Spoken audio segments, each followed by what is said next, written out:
3500 cusec ಬಿಡಬೇಕು ಅಂತ ಹೇಳಿ ಆದೇಶ ಏನು ಕೊಡ್ತು, ಅದಕ್ಕೆ ನಾವು ಅಪೀಲ್ ಆಗ್ತದೆ CWMA ಮುಂದೆ. ಕೆಲವು ನನ್ನ ವಿರೋಧ ಪಕ್ಷದ ಸ್ನೇಹಿತರು ನಮ್ಮ ಅಧಿಕಾರಿಗಳು ಹೋಗ್ಲಿಲ್ಲ ಅಂತ ಹೇಳಿ ಪಾಪ ಅವರ ಆರೋಪಗಳನ್ನು ಕೂಡ ಮಾಡಿದ್ರು. ನಾನು ಅವ್ರಿಗೇನು ಉತ್ತರ ಕೊಡುವಂತ ಅವಶ್ಯಕತೆ ಇಲ್ಲ, ಆದರೆ ರಾಜ್ಯದ ಜನತೆಗೆ ತಿಳಿಸಬೇಕಾದ ನನ್ನ ಅವಶ್ಯಕತೆ ಇದೆ. CWRC ಮುಂದೆ ನಮ್ಮ CNL MD ಅವರು ಸದಸ್ಯರಾಗಿರ್ತಾರೆ. ಅವರ ಜೊತೆಗೆ ಕೆಲವು ಇಬ್ಬರು ಅಡ್ವೈಸರ್ಸ್ ಕೂಡ ನಾವು ಕಳಿಸಿರ್ತೀವಿ. ಅವ್ರು 3 ಜನನು ಕೂಡ ಪಾರ್ಟಿಸಿಪೇಟ್ ಮಾಡಿ ಅವ್ರು ಏನು ವಾದವನ್ನು ಮಂಡಿಸಬೇಕು ಮಂಡನೆ ಮಾಡಿದ್ದು ಎಲ್ಲ ವಾದಗಳು ಕೂಡ ದಾಖಲೆಗಳಿದೆ. ಅದಾದ ಮೇಲೆ ನಿನ್ನೆ ಕೂಡ ಅಪೀಲ್ ಮಾಡಿದ್ರು. ಅವತ್ತು ಯಾರು ಬಸವರಾಜ ಬೊಮ್ಮಾಯಿಯವ್ರ ಹತ್ರ ಅಡ್ವೈಸರ್ ಇದ್ರು ಅವ್ರನ್ನೂ ಇನ್ನೂ ನಾವು ಇಟ್ಕೊಂಡಿದ್ವಿ. ಅವರು ಕೂಡ ಪಾರ್ಟಿಸಿಪೇಟ್ ಮಾಡಿದ್ರು. ಅವರೆಲ್ಲ ಸಲಹೆಗಳನ್ನು ಕೂಡ ಅವರೆಲ್ಲ ಕೊಟ್ಟಿದ್ದಾರೆ. ನಿನ್ನೆ ಈ ಆರ್ಡರ್ಕಿನ ನಮಗೆ ಸ್ವಲ್ಪ ಕಡಿಮೆ ಮಾಡಿ, ಸ್ವಲ್ಪ ಟೈಮ್ ಕೊಡಿ, ಡೆಫರ್ ಮಾಡಿ ಅಂತ ಹೇಳಿ ನಾವು ಕೂಡ ಮನವಿ ಮಾಡಿದ್ದು. ಅವರು ಏನು ತೀರ್ಮಾನ ಕೊಟ್ಟಿದ್ದಾರೆ, ನಿಮ್ಗೆ ನಾವು ಕೊಟ್ಟಿರೋದೇ ಕಡಿಮೆ, ನಿಮಗೆ ಪ್ರತಿದಿನ ಇಷ್ಟು TMC ಒಳವರು ಬರ್ತಾ ಇದೆ, ನಾವ್ಯಾರು ಮುಚ್ಚಿಡಕ್ಕಂತೂ ಆಗಲ್ಲ. ಎಷ್ಟು ಒಳವರು ಬರ್ತಾ ಇದೆ ಅನ್ನೋದನ್ನ ನಾವ್ಯಾರು ಕೂಡ ಅದನ್ನ, ಯಾಕೆಂದ್ರೆ ಅಳತೆ KRSL ಅವ್ರಿಗಿದೆ, ಕಬಿನಿಲೂ ಇದೆ, ಆರಂಗಿಲೂ ಇದೆ ಮತ್ತು ಹೇಮಾವತಿಲೂ ಅವ್ರಿಗಿದೆ, ಗೇಜ್ಗಳಂತೂ ಇದೆ. ಸೊ ಈಗಾಗಲೇ ಹಾರಂಗಿ 95% ತುಂಬಿದೆ, ಕಬಿನಿ 83% ಸ್ಟೋರೇಜ್ ಇದೆ, KRS 36% ಇದೆ. ಇದನ್ನ ನಾವು ಏನು ಹೆಚ್ಚು ಕಮ್ಮಿ ಮಾಡೋಕ್ಕಾಗಲ್ಲ. ಮೀಟ್ರು ನೀವು ಅಧಿಕಾರಿಗಳು ಅಲ್ಲಿ ಯಾರೇ ಆಗಲಿ ಹೋಗಿರ್ತಾರೆ, ದಾಖಲೆಗಳು ಸೆಂಟ್ರಲ್ ಗೌರ್ಮೆಂಟ್ ಹತ್ರನೂ ಇದೆ, ತಮಿಳುನಾಡು ಹತ್ರನೂ ಇದೆ, ಮಾಧ್ಯಮದವ್ರ ಹತ್ರ ಇದೆ, ಎಲ್ಲರ ಹತ್ರನೂ ಈ ದಾಖಲೆ ಇದೆ. ಪ್ರತಿದಿನ 15 TMC ಬಿಡಬೇಕು ಅಂತೇಳಿ ಈಗೇನು 3,500 ಆದೇಶ ಕೊಟ್ಟಿದ್ದಾರೆ. ಅಂದ್ರೆ 15 ದಿನಕ್ಕೆ 4.56 TMC ಬಿಡಬೇಕು ಅಂತ ಮಾರ್ಗದರ್ಶನ ಕೊಟ್ಟಿದ್ದಾರೆ. ಈಗ ಹೆಚ್ಚು ಕಮ್ಮಿ ನಮ್ಮ ಹೊಳಹರಿವು 1-2 TMC ಒಟ್ಟು ಎಲ್ಲ ಸೇರಿ ಬರ್ತಾ ಇದೆ. 25,000 ಅಷ್ಟು ಒಳಹರಿವು ಬರ್ತಾ ಇದೆ. ಅದರಲ್ಲಿ 3,500 ಕ್ಯೂಸಿಕ್ಸ್ ಬಿಡಬೇಕು ಅನ್ನೋದು ಒಂದು ಮಾರ್ಗದರ್ಶನ ಇದೆ. ಅವರು ಆದೇಶ ಕೊಟ್ಟ ತಕ್ಷಣ ನಾವು ಅದಕ್ಕೆ ಒಪ್ಪದೆ ನಾವು ಅಪೀಲ್ ಹೋಗಿದ್ದೇವೆ. ಈಗ ನಮ್ಮೆಲ್ಲ ವಿರೋಧ ಪಕ್ಷದ ನಾಯಕರುಗಳು ಕೂಡ ಅನೇಕ ಸಲಹೆಗಳನ್ನು ಮಾಧ್ಯಮದಲ್ಲಿ ಕೊಟ್ಟಿದ್ದಾರೆ. ಇದಾದ ಮೇಲೆ ನಾವು ಅಪೀಲ್ ಹೋಗಿನ ಮುಂಚಿತವಾಗಿ ನಾನು ನಮ್ಮ ಕೇಂದ್ರದ ಆಲ್ ಪಾರ್ಟಿ ಮೀಟಿಂಗ್ ಅನ್ನು ಕೂಡ ಕರೆದಿದ್ದೆ, ನಮ್ಮ MPs ಮೀಟಿಂಗ್ ಕರೆದಿದ್ದೆ. ದೆಹಲಿಯಲ್ಲಿ ಎಲ್ಲ MPs ಬಹಳ ಗೌರವದಿಂದ ಬಂದು ಈ ರಾಜ್ಯದ ನೀರಿನ ಸಮಸ್ಯೆ ಬಂದಾಗ, ನೆಲದ ಸಮಸ್ಯೆ ಬಂದಾಗ, ಯಾವುದೇ ರಾಜಕಾರಣ ಇರಲಿ ನಾವೆಲ್ಲ ಒಟ್ಟಿಗೆ ಕೆಲಸ ಮಾಡೋಣ ಅಂತ ಹೇಳಿ ನಮ್ಮ ಸೆಂಟ್ರಲ್ ಮಿನಿಸ್ಟರ್ಸ್ 3 ಜನ ಬಂದಿದ್ರು. ಒಟ್ಟು 36 ಜನ ಪಾರ್ಲಿಮೆಂಟ್ ಮೆಂಬರ್ಸ್ ಪಾರ್ಟಿಸಿಪೇಟ್ ಮಾಡಿದ್ರು. ನಾನು, ಡಾಕ್ಟರ್ ಪರಮೇಶ್ವರ್ ಅವರು ಮತ್ತು 6 ಜನ ಮಿನಿಸ್ಟರ್ಸ್, ಒಟ್ಟು 8 ಜನ ನಾವು ಹೋಗಿ ಪಾರ್ಟಿಸಿಪೇಟ್ ನಾವು ನಮ್ಮ ಆಹ್ವಾನಕ್ಕೆ ಬಂದಿದ್ರು. ಅದಕ್ಕಿಂತ ಮುಂಚಿತವಾಗಿ ನಾನು ಪ್ರಹ್ಲಾದ್ ಜೋಶಿ ಅವರ ಹತ್ರ, ಕೆಲವು ಎಲ್ಲ ಸಂಸದರ ಹತ್ರ ಕೂಡ ನಾನು ಮಾತಾಡಿದ್ದೆ. ಅವರು ಕೂಡ ಬಂದಿದ್ರು. ಇದನ್ನು ಅಪೀಲ್ ಮಾಡೋಕ್ಕಿಂತ ಮುಂಚಿತವಾಗಿ ಅಪೀಲ್ ಕಾಪಿನೂ ಕೂಡ ನಾನು ಪ್ರಹ್ಲಾದ್ ಜೋಶಿ ಮತ್ತು ಸೋಮಣ್ಣವ್ರಿಗೆ, ಶೋಭಾಕ್ಕಂಗೆ ಎಲ್ಲರೂ ಕೂಡ ನಾನು ಕಳಿಸ್ಕೊಟ್ಟಿದ್ದೆ. ಅವರು ಕೂಡ ಅವರ ಪ್ರಯತ್ನವನ್ನು ಅವರು ಮಾಡಿದ್ದಾರೆ. ಬಹಳ ಪ್ರಾಮಾಣಿಕವಾಗಿ MPs ಹತ್ರ ನಮ್ಮ ಹತ್ರ ಎಲ್ಲ ದಾಖಲೆಗಳನ್ನು, ಮಾಹಿತಿ ಎಲ್ಲ ಪಡ್ಕೊಂಡು ಅವರು ಕೂಡ ಸೆಂಟ್ರಲ್ ಮಿನಿಸ್ಟರ್ ಮೇಲೆ ಏನು ಒತ್ತಡ ತರಬೇಕು ತಂದಿದ್ದಾರೆ. ವಿವಿಧ ರೀತಿಯ ಆಪ್ಷನ್ಸ್ ಕೂಡ ಇದೆ, ಅದು ಕೂಡ ಒಪ್ಕೊಂಡಿದ್ದಾರೆ. ಜೊತೆಗೆ ನೀರಿನ ಜೋಡಣೆ ವಿಚಾರದಲ್ಲೂ ಕೂಡ ಗೋದಾವರಿ, ಕಾವೇರಿ, ಕೃಷ್ಣೆ ಲಿಂಕ್ ವಿಚಾರದಲ್ಲೂ ಕೂಡ ಅವರು ಪ್ರಸ್ತಾವನೆ ಕೊಟ್ಟಿದ್ದಾರೆ. ಅದಕ್ಕೂ ಕೂಡ ನಾವು ಸಮ್ಮತಿಯನ್ನು ಒಪ್ಕೊಂಡಿದ್ದೇವೆ. ನ್ಯಾಷನಲ್ ಪ್ರಾಜೆಕ್ಟ್ ಆಗಿ ಘೋಷಣೆ ಮಾಡ್ತೀವಿ ಅಂತ ಕೂಡ ಅವರು ಅಭಿಪ್ರಾಯ ವ್ಯಕ್ತಪಡಿಸಿದ್ದಾರೆ. 90-10 ಫಾರ್ಮುಲಾಲಿ 90% ಕೇಂದ್ರ ಸರ್ಕಾರ ಇನ್ವೆಸ್ಟ್ಮೆಂಟ್ ಮಾಡ್ತೀವಿ ಅಂತ ಹೇಳಿದ್ದಾರೆ.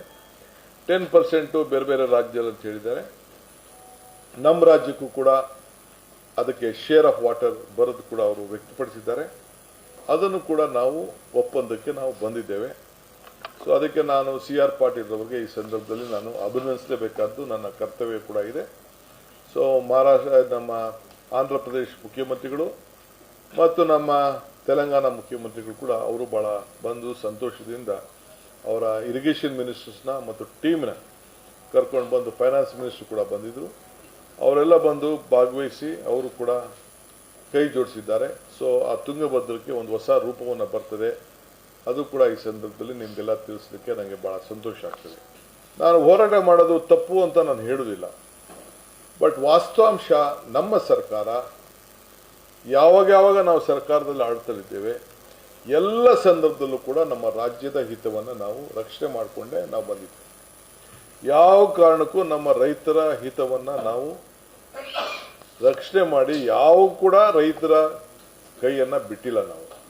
ಇದು ನಮ್ಮ ಸರ್ಕಾರದ ಬದ್ಧತೆ, ನಮ್ಮ ರಾಜ್ಯದ ಹಿತ, ನಮ್ಮ ರೈತರ ಹಿತ ಬದ್ಧತೆ. ಕಾನೂನು ಕೂಡ ಎಲ್ಲರಿಗೂ ಕೂಡ ಅರಿವಿದೆ. ಇದು ಎಷ್ಟು TMC ಬಿಡಬೇಕಾಗಿತ್ತು, ಎಷ್ಟು TMC ಇದೆ, ನಮ್ಮ ಇದರಲ್ಲಿ ಏನಿದೆ ಅನ್ನೋದು ಕೂಡ ಎಲ್ಲರೂ ಕೂಡ ಅರಿವಿದೆ. ಇವತ್ತು ಬೆಳಗ್ಗೆ ಕೂಡ BJPಯ ಸ್ನೇಹಿತರು ಬೆಳಗ್ಗೆ ನಮ್ಮ ಯಡಿಯೂರಪ್ಪನವರು ಮತ್ತು ಅವ್ರ ಪಕ್ಷದ ಅಧ್ಯಕ್ಷರು, ವಿರೋಧ ಪಕ್ಷದ ನಾಯಕರು ಅವರು ಕೂಡ ಹೋಗಿ ಅವರ ಹೋರಾಟವನ್ನು ಕೂಡ ಅವರು ಮಾಡಿದ್ದಾರೆ. ಆದರೆ ಅವಶ್ಯಕತೆ ಇರಲಿಲ್ಲ. ಯಾಕೆಂದರೆ ಅವರ ಎಲ್ಲ ಮಂತ್ರಿಗಳು MP ಗಳು ನಮ್ಮ ರಾಜ್ಯದ ಹಿತವಾಗಿ ಅವರು ಏನು ಹೋರಾಟ ಮಾಡಬೇಕು ಮಾಡಿದ್ದಾರೆ. ಅದಕ್ಕೇನು ಉತ್ತರ ಬರಬೇಕು ಬಂದಿದೆ. ಆಲ್ ಪಾರ್ಟಿ ಮೀಟಿಂಗ್ ಕೂಡ ಕರೆದಿದ್ದೇನೆ.